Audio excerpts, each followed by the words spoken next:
Oke, halo selamat malam teman-teman. Perkenalkan nama saya Praditya Yandra Firdaus dengan NIM 672030888. Di video kali ini aku ingin menjelaskan tentang materi korupsi. Yang isi materinya yaitu definisi, perkembangan, sebab, dampak, dan upaya pemberantasan. Video ini aku buat untuk memenuhi tugas dari kewarganegaraan kelas F yang dengan dosen Kak Mardian Putra Frans ya. Oke, kita mulai saja untuk slide yang pertama, yaitu untuk definisi korupsi. Jadi yang di sini yaitu yang saya jelaskan pertama yaitu definisi korupsi. Untuk definisi korupsi yaitu asal dan kata makna korupsi ya.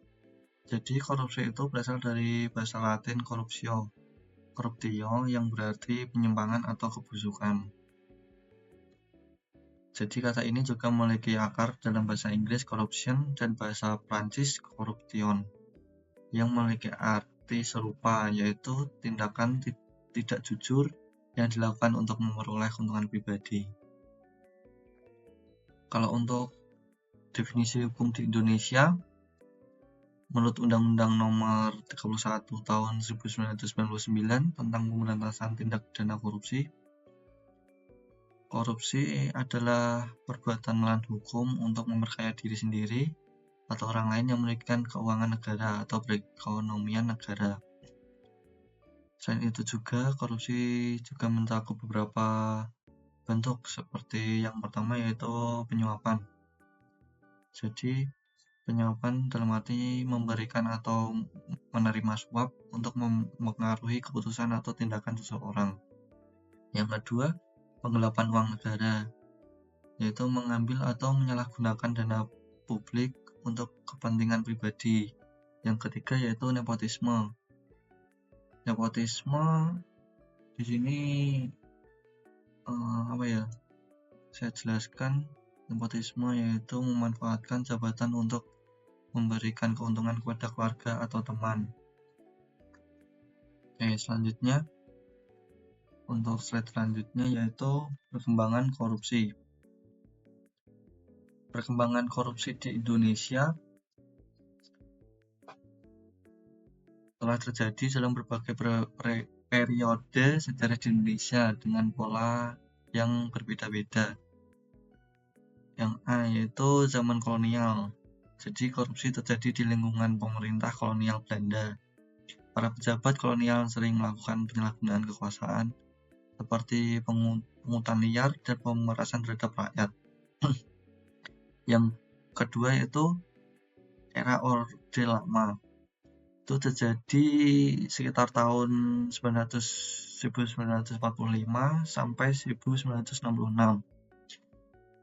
Korupsi ini mulai menjadi isu politik yang lebih besar.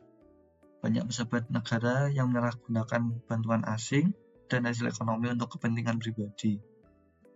Untuk beberapa kasus besar seperti korupsi dalam distribusi beras dan proyek nasional muncul.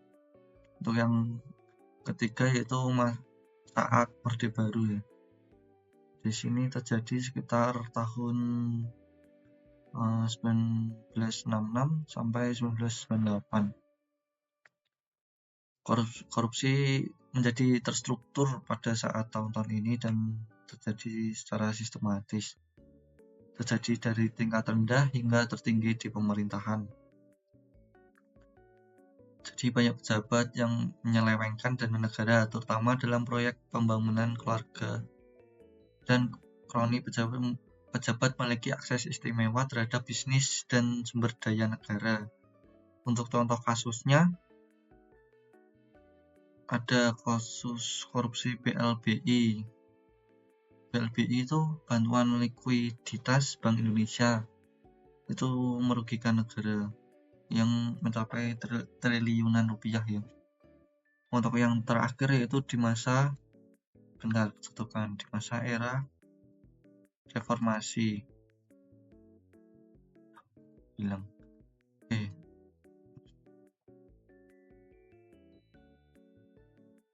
Oke, di saat era reformasi dari tahun 1998 sampai sekarang, setelah kejatuhan Orde Baru, upaya pemberantasan korupsi semakin kuat. Untuk tahun 2002, pemerintahan membentuk Komisi Pemberantasan Korupsi atau disingkat dengan KPK untuk menangani kasus-kasus besar korupsi. Meskipun ada kemajuan, korupsi masih terjadi dalam berbagai bentuk, termasuk di pemerintahan daerah, proyek infrastruktur, dan sektor hukum. Untuk slide selanjutnya,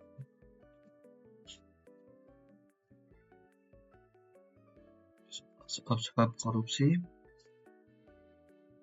Korupsi ini juga dapat disebabkan oleh berbagai faktor yang saling berkaitan. Itu yang pertama bisa disebabkan oleh faktor individu, yaitu keserakahan. Jadi keserakahan itu mungkin bisa keinginan untuk mendapatkan kekayaan lebih banyak dengan cara yang tidak jujur ya, atau tidak sah. Untuk yang kedua, gaya hidup. Jadi tekanan sosial untuk hidup mewah membuat beberapa orang menjadi korupsi. Kalau yang dan lemahnya integritas itu mungkin kurangnya moral dan nilai kejujuran dalam diri individu itu yang bisa menyebabkan. Untuk yang kedua yaitu faktor struktural. Di faktor struktural ini terjadi karena kurangnya pengawasan, jadi minimnya kontrol terhadap pejabat publik memungkinkan terjadinya penyalahgunaan kekuasaan, lalu terjadinya korupsi. Terus yang kedua, lemahnya hukum. Jadi hukuman yang mungkin ringan bagi pelaku korupsi tidak memberikan efek jera itu, jadi mereka berani melakukan tindakan korupsi. Untuk yang sistem birokrasi yang buruk, jadi proses administrasi yang panjang dan tidak efisien mendorong praktik suap dan pungli. Untuk yang slide selanjutnya, sebentar, tadi masih ada yang ini tuh faktor sosial dan budaya juga menyebabkan korupsi. Jadi faktor sosial budaya yang pertama yaitu toleransi masyarakat. Masyarakat yang menganggap wajar praktik suap atau gratifikasi. Jadi masyarakat juga mungkin mempengaruhi, tidak mungkin sih, bisa mempengaruhi juga menyebabkan terjadinya korupsi. Untuk yang terakhir, budaya gratifikasi atau budaya uang pelicin.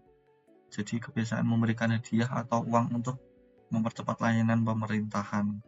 Jadi membayar supaya tidak antri itu bisa menyebabkan korupsi juga. Untuk slide selanjutnya, dampak korupsi. Untuk dampak korupsi,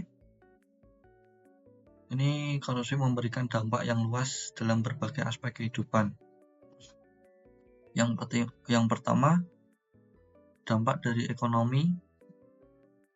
Dampaknya bagi ekonomi yaitu menghambat pertumbuhan ekonomi dan menurunkan investasi. Jadi menghambat pertumbuhan ekonomi karena dana yang seharusnya untuk pembangunan justru dikorupsi. Juga menurunkan investasi asing karena investor enggan berinvestasi di negara yang korup. Juga meningkatkan utang negara akibat pengelolaan keuangan yang buruk. Yang kedua, dampak sosial.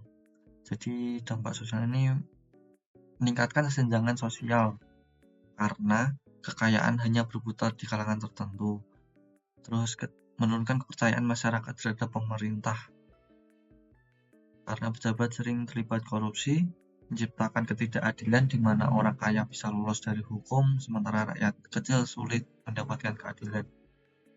Yang terakhir yaitu dampak politik. Dampak bagi politik menyebabkan berdampak melemahkan demokrasi karena korupsi sering digunakan untuk membeli suara dalam pemilu. Juga merusak sistem hukum karena adanya jual beli kasus dan suap kepada penegak hukum. Slide selanjutnya, upaya pemberantasan korupsi di Indonesia. Untuk mengatasi korupsi diperlukan strategi yang sistematis. Yang pertama yaitu pembentukan KPK, Komisi Pemberantasan Korupsi, yang didirikan pada tahun 2002 ini sebagai lembaga independen untuk menangani korupsi besar. KPK ini memiliki kewenangan untuk menyelidiki, menangkap, dan mengadili pelaku korupsi.